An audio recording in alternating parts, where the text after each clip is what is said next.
Hello students, welcome to PC mathematics classes. आज हम class 10th से चैप्टर नंबर 2 पॉलिनोमियल्स स्टार्ट करेंगे। Polynomials, okay.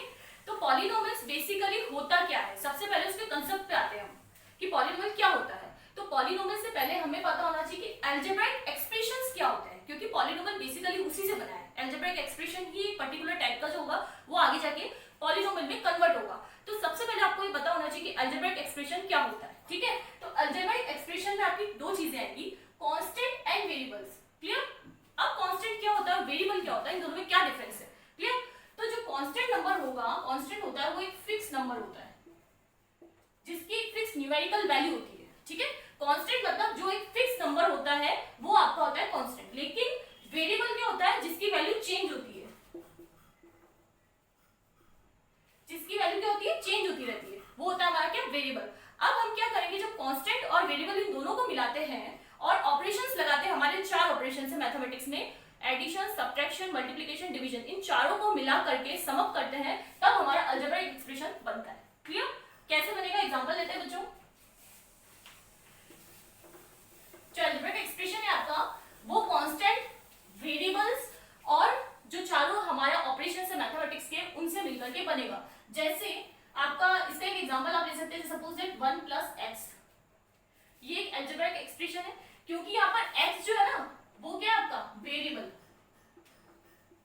Okay, और 1 क्या है, एक फिक्स नंबर है, ये आपका क्या हो जाएगा बच्चों, कांस्टेंट, ओके। तो ये हो गया हमारा कांस्टेंट। अब क्या होगा, कांस्टेंट और वेरिएबल का सम अप किया, यहाँ पर आपका एडिशन हो सकता है, सब्ट्रैक्शन हो सकता है, मल्टीप्लिकेशन हो सकता है, डिवीजन हो सकता है, ठीक है। तो उस केस में ये क्या बनेगा, आपका एक अलजेब्राइक एक्सप्रेशन बनेगा। क्लियर। जैसे 1 + x हो गया, 1 - x हो गया, x² + x + 1 हो गया, कुछ भी ले सकते हैं आप, x/y ले सकते हैं, ये 2 वेरिएबल्स में हो जाएगा ना।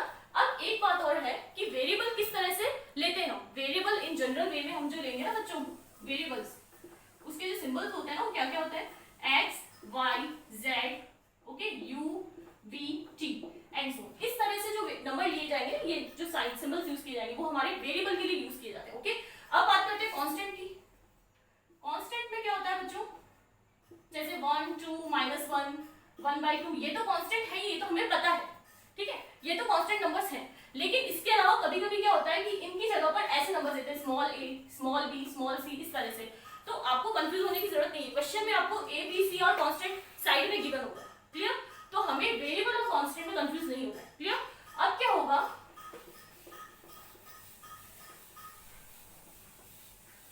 ठीक है, तो ये हो गया एक अलजेब्रिक एक्सप्रेशन। ये अपने कुछ एग्जांपल्स लिए, जैसे 1 - x है, x² + x + 1 है, x/y है, ये सब। अब इसमें क्या होता है बच्चों, यहाँ पर कांस्टेंट वेरिएबल के बाद में टर्म्स आती है, कि टर्म्स क्या होंगी,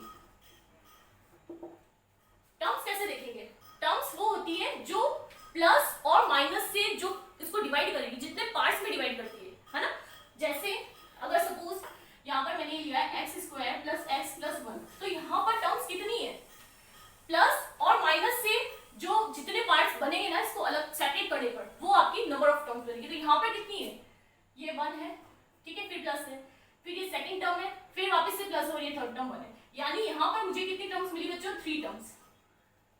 आपको बेसिक क्लियर होना बहुत जरूरी है पॉलिनोमियल्स का। पॉलिनोमियल से पहुंचने से पहले हमें क्या अलजेब्रिक एक्सप्रेशन को क्लियर करना है, उसके बाद मैं आपको बताऊंगी पॉलिनोमियल क्या होता है, क्लियर। तो अब क्या होगा, जैसे यहाँ पर टोटल कितनी टर्म्स हो गई, 3 टर्म्स हो गई, प्लस से इस तरह से।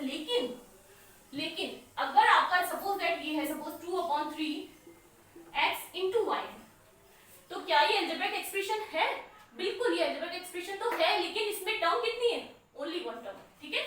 तो ये आपकी 1 टर्म का अलजेब्रिक एक्सप्रेशन बनेगा, क्लियर। यानी कि अगर यहाँ पर एडिशन या सब्ट्रैक्शन है तो आपकी सेपरेट होंगी टर्म्स, उसको अलग अलग काउंट किया जाता है। लेकिन अगर आपका मल्टीप्लिकेशन है या डिवीजन है तो उसको सेपरेट काउंट नहीं करते, ठीक है, क्लियर। अब हमें क्या करना है बच्चों, ये तो हो गया बेसिक एक की अलजेब्रिक एक्सप्रेशन होता क्या है, ओके, टर्म्स भी हमने देख ली है।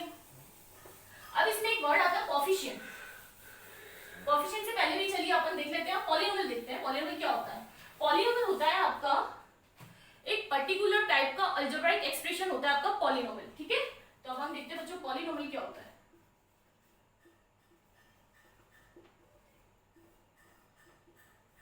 एक ऐसा अलजेब्रिक एक्सप्रेशन जिसमें क्या होगा, एडिशन और सब्ट्रैक्शन तो आपका है ही है, क्लियर, लेकिन उसके अलावा जो आपका है पॉलिनोमियल के अंदर जो टर्म्स है वो आपकी कांस्टेंट इनटू वेरिएबल की पावर, ये इंपॉर्टेंट चीज है। जो पॉलिनोमियल में हर टर्म होगी वो हर टर्म आपकी कांस्टेंट मल्टीप्लाइड बाय वेरिएबल की power whole number. Okay, whole number. इसी को हम होल नंबर को नॉन नेगेटिव इंटीजर्स भी बोल सकते हैं, तो दोनों की बात एक ही है, नॉन नेगेटिव इंटीजर्स। ओके, तो अगर आपके अलजेब्राइक एक्सप्रेशन जिसमें हर टर्म, अलजेब्राइक एक्सप्रेशन जिसकी हर टर्म कांस्टेंट इनटू वेरिएबल की पावर होल नंबर है, वो हमारा बनेगा पॉलिनोमियल। क्लियर? ओके, अब इसकी एग्जांपल लेते हैं हम। पॉलिनोमियल आपका वन वेरिएबल में भी होता है, टू वेरिएबल या ज्यादा में भी हो सकता है। ठीक है, तो हम पॉलिनोमियल इन वन वेरिएबल का एग्जांपल लेते हैं बच्चों। कैसे होगा? जैसे अगर आपका ये है, अभी जो मैंने एग्जांपल दिया था ना, x square plus x plus 1, क्या ये पॉलिनोमियल है? क्लियर? बिल्कुल है। क्यों है? क्योंकि ये जो है ये एक टर्म है एक्स स्क्वायर, तो x की जो पावर है वो क्या है? होल नंबर है। ठीक है, और कांस्टेंट क्या है इसका? अगर मल्टीपल कुछ नहीं है तो कांस्टेंट में वन ले सकती हो ना, कोई दिक्कत नहीं। तो ये आपका एक टर्म बन रही है, ये आपकी सेकंड टर्म बन रही है, क्योंकि इसकी पावर भी क्या है? होल नंबर, इसकी पावर 1 है, और ये आपका कांस्टेंट है। तो ये आपका क्या बनेगा? पॉलिनोमियल। अब इस पॉलिनोमियल को लिखा कैसे जाता है बच्चों? इसको, क्योंकि ये एक ही वेरिएबल में है ना आपका, ये सिर्फ x वेरिएबल में, तो इसको मैं लिख दूंगी px। इसको इस तरह से लिखा जाता है बच्चों। ठीक है, px। अब क्या होगा? ये तो हो गया आपका वन वेरिएबल की बात, लेकिन दो या ज्यादा वेरिएबल में भी आ सकता है। जैसे सपोज अगर आपका ये है x y plus y square plus 1, तो क्या ये पॉलिनोमियल नहीं है? ये तो पॉलिनोमियल है, लेकिन ये क्या है? टू वेरिएबल्स में। क्लियर? ये टू वेरिएबल का पॉलिनोमियल है जिसमें एक्स और वाई दो वेरिएबल्स है। क्लियर? अब हम देखते हैं कि पॉलिनोमियल क्लियर हो, लेकिन एक चीज और बताइए। चलो एक क्वेश्चन लेते हैं बच्चों। जैसे अगर मैं बोलूं कि x की पावर 3/2 प्लस एक्स स्क्वायर और -1, क्या ये पॉलिनोमियल है? सबसे पहले आपको पता तो होना चाहिए कि पॉलिनोमियल है भी या नहीं है, हम उसकी डिग्री वगैरह आगे निकालते रहेंगे, ऐसा नहीं। तो ये आपका पॉलिनोमियल नहीं है। क्यों नहीं है? क्योंकि x की जो पावर है वो होल नंबर नहीं होके क्या आ रही है? रैशनल नंबर आ रही है, जो फ्रैक्शन में आ रही है। क्लियर? तो ये आपका पॉलिनोमियल नहीं बनेगा। ओके, तो हमें सबसे पहले फर्क पता होना चाहिए कि पॉलिनोमियल कब बनेगा, कब नहीं बनेगा। क्लियर? अब हम नेक्स्ट टॉपिक पे आते हैं पॉलिनोमियल की, डिग्री ऑफ पॉलिनोमियल क्या होगा, डिग्री क्या होगी।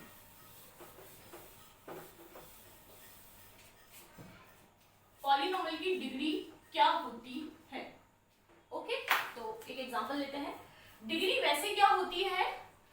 जो आपका वेरिएबल है उसकी हाईएस्ट पावर ऑफ वेरिएबल, वो होता है हमारा क्या? डिग्री।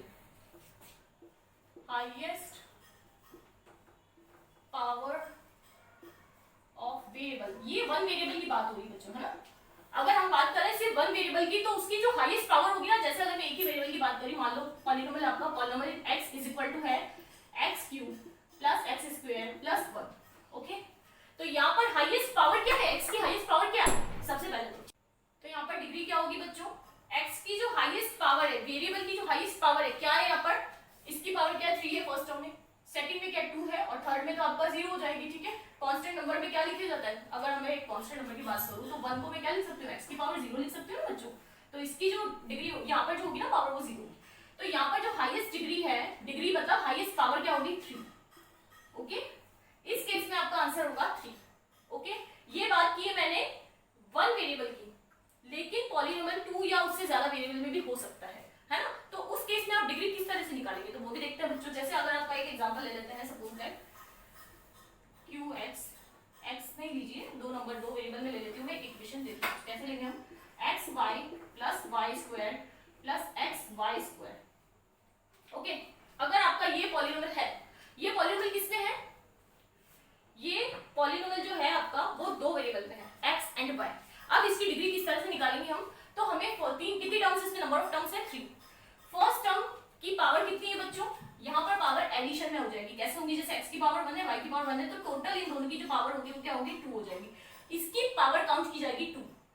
सेकंड वाली टर्म की पावर भी अगेन 2 है, और थर्ड वाली टर्म की पावर क्या होगी? 2 + 1 दैट इज 3। ओके, तो यहाँ पर इस वाले पॉलिनोमियल की जो डिग्री होगी वो होगी बच्चों अगेन 3, डिग्री 3 होगी। ठीक है, तो इस तरह से हम वन वेरिएबल की भी बात कर सकते हैं और 1 से ज्यादा वेरिएबल है तो भी हम निकाल सकते हैं कि उस पॉलिनोमियल की डिग्री क्या होगी। क्लियर? तो हमारा क्या हो गया अभी तक, पॉलिनोमियल क्या होता है, पॉलिनोमियल की डिग्री किस तरह से निकाली जाती है। ओके, अब पॉलिनोमियल के टाइप्स क्या होंगे, है ना। तो टाइप्स क्या होंगे, अच्छा एक चीज और देख लीजिए टाइप्स से पहले, यहाँ पर एक वर्ड आता है आपका कॉफिशिएंट। कॉफिशिएंट भी हम देख लेते हैं। कॉफिशिएंट वर्ड जो होता है, कॉफिशिएंट किसके लिए होता है, जैसे आपका एक पॉलिनोमियल है, suppose that x is 2x² minus x plus 1। तो कॉफिशिएंट के लिए क्या किया जाता है, पूछेंगे आपसे क्वेश्चन में कि कॉफिशिएंट ऑफ x² क्या होगा। तो जो x² का जो मल्टीपल नंबर होगा ना, यहाँ पर क्या 2 है, तो coefficient of x² will be equal to 2। Similarly coefficient of x का अगर कॉफिशिएंट है तो x का जो मल्टीपल है वो क्या होगा, -1। यहाँ पर साइन भी साथ में आएगा, x का मल्टीपल जो -1 है तो आपका क्या बनेगा, यहाँ पर -1 इसका x का कॉफिशिएंट बन जाएगा। ठीक है, अब बात कर लेते हैं हम कि जो पॉलिनोमियल है वो कितने टाइप के होते हैं। बेसिकली क्या होता है, लीनियर, क्वाड्रेटिक, क्यूबिक वगैरह यूज करते हैं, वो आपकी डिग्री के अकॉर्डिंग यूज करते हैं, अकॉर्डिंग टू डिग्री। ठीक है, एग्जांपल्स के थ्रू बताती जाती हूं मैं। तो आपका फर्स्ट होता है लीनियर, फिर आता है क्वाड्रेटिक,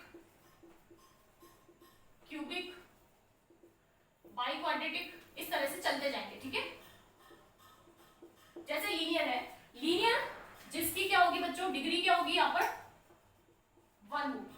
क्वाड्रेटिक जिसकी डिग्री क्या होगी 2, क्यूबिक जिसकी डिग्री होगी 3 और बाई क्वाड्रेटिक जिसकी डिग्री 4 होगी। उससे ज्यादा की भी होती है बट अपने फिलहाल इसी का लिखते हैं हम, आगे का भी आप कर सकते हैं। फिर तो लीनियर जिसकी डिग्री 1 है, अब 1 डिग्री का ऐसे जितने भी पॉलिनोमियल है जिन सबकी डिग्री 1 है वो सब आ जाएंगे आपके लीनियर के अंदर। तो इसका हम क्या लिखेंगे बच्चों, जैसे एग्जांपल ले लेते हैं x - 1, इसकी डिग्री 1 है, x की पावर 1 है तो इसकी डिग्री 1 हो गई। ठीक है, एग्जांपल इसका ही ले लिया मैंने।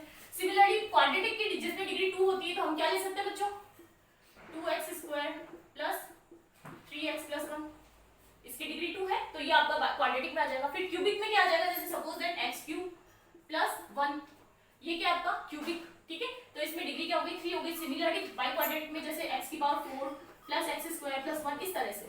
तो आपको देखना है कि हाईएस्ट पावर क्या है वो हमारी डिग्री बनेगी और उस डिग्री के अकॉर्डिंग आपका linear, quadratic, cubic, by quadratic सब बन जाएंगे। अब हम देखते हैं कि जनरल फॉर्म क्या होगी। जनरल फॉर्म क्या होगी बच्चों, जैसे लीनियर की अगर बात करेंगे हम तो क्या होगी ax प्लस b, क्या ये इस फॉर्म में है, ax प्लस b की फॉर्म में है, ये बिल्कुल एक x का मल्टीपल होगा। लेकिन यहाँ पर शर्त ये होगी कि a is not equal to 0, क्योंकि जैसे ही आप a को 0 कर दोगे ना बच्चों तो x की टर्म हट जाएगी और आपका सिर्फ b बनेगा, वो कांस्टेंट पॉलिनोमियल बन जाएगा। क्लियर? तो हमारी शर्त क्या होती है, जो आपका डिग्री है उसका मल्टीपल जो कांस्टेंट नंबर है ना कोफिशिएंट, वो कभी भी 0 नहीं होना चाहिए। तो यहाँ पर a b क्या होंगे, हमारे रियल नंबर्स होंगे। ठीक है, a b belongs to r, real numbers. Clear? Similarly अगर क्वाड्रेटिक की बात करूंगी तो क्या लिख सकते हैं हम जनरल वे में, ax² plus bx plus c, where a is not equal to 0 and a b c belongs to r। ये हो गया हमारा किसका, क्वाड्रेटिक का। अब बात करते हैं क्यूबिक की, तो क्यूबिक में क्या होगा ax³ plus bx² plus cx and plus d। यहाँ पर a b c d belongs to r होगा and a is not equal to 0। Clear? जो डिग्री है उसका मल्टीपल जो कांस्टेंट नंबर है, कोफिशिएंट है, वो कभी 0 नहीं होना चाहिए। ठीक है, वरना जैसे ही आप a को 0 कर देते हो तो ये हट जाएगी टर्म और ये हट जाएगी तो क्वाड्रेटिक में कन्वर्ट हो जाएगा, क्यूबिक नहीं रहेगा। ठीक है, ओके। बाई क्वाड्रेटिक की अगर बात करेंगे तो ax की power 4 plus bx³ plus cx² plus dx, okay, and plus e। यहाँ पर a b c d e जो है वो तो आपके रियल नंबर्स हैं और कंडीशन हो जाएगी a is not equal to 0। Clear? अब आगे देखते हैं बच्चों, n डिग्री पॉलिनोमियल क्या होगा बच्चों। n डिग्री मतलब अगर किसी भी पॉलिनोमियल की जो जनरल डिग्री अगर मैं n लेती हूँ, n कोई भी नेचुरल नंबर हो सकता है, ठीक है, तो वो कैसे लेंगे हम बच्चों, an x की पावर n, उसमें x की पावर n का मल्टीपल होगा प्लस an - 1 x की power n - 1 plus an - 2 x की power n - 2 and so on. कहाँ तक चलता जाएगा ये, a1 x की पावर 1 और प्लस a0 x की पावर 0 आपका 1 बन जाएगा। ठीक है, तो ये आपका क्या बनेगा, एक n डिग्री पॉलिनोमियल। अब यहाँ पर डिग्री जैसे आपका 1 है, 2 है, 3 है, तो आप यहाँ पर रिप्लेस करके निकाल सकते हो जनरल फॉर्म में। ठीक है, अब क्या होगा, यहाँ पर कंडीशन ये रहेगी, ये जो a0 a1 a2 ये सब जो है ना वो बिलोंग्स टू r होंगे, रियल नंबर्स होंगे। कंडीशन ये रहेगी n डिग्री के लिए कि जो n डिग्री वाला जो नंबर है उसका कोफिशिएंट 0 नहीं होना चाहिए, not equal to 0, a is not equal to 0। Clear? ये हो गया हमारा n सेकेंड डिग्री पॉलिनोमियल किस तरह से रिप्रेजेंट किया जाता है, और एक आता है आपका कि कांस्टेंट पॉलिनोमियल क्या होता है, तो जो भी कांस्टेंट नंबर है ना वही आपका कांस्टेंट पॉलिनोमियल हो गया। जैसे नंबर 2 है तो ये कांस्टेंट पॉलिनोमियल है, नंबर 3 है तो ये भी कांस्टेंट पॉलिनोमियल है, ठीक है। तो इस तरह से आपको होता है। ओके, अब हम इसके बाद के जो कंसेप्ट्स है वो नेक्स्ट क्लास में पढ़ेंगे बच्चों। ओके, आज का वीडियो अगर पसंद आया तो प्लीज इसे लाइक कीजिए, चैनल को सब्सक्राइब नहीं किया तो सब्सक्राइब कर लीजिए और फ्रेंड्स को ज़्यादा से ज़्यादा शेयर कीजिए। Thank you so much.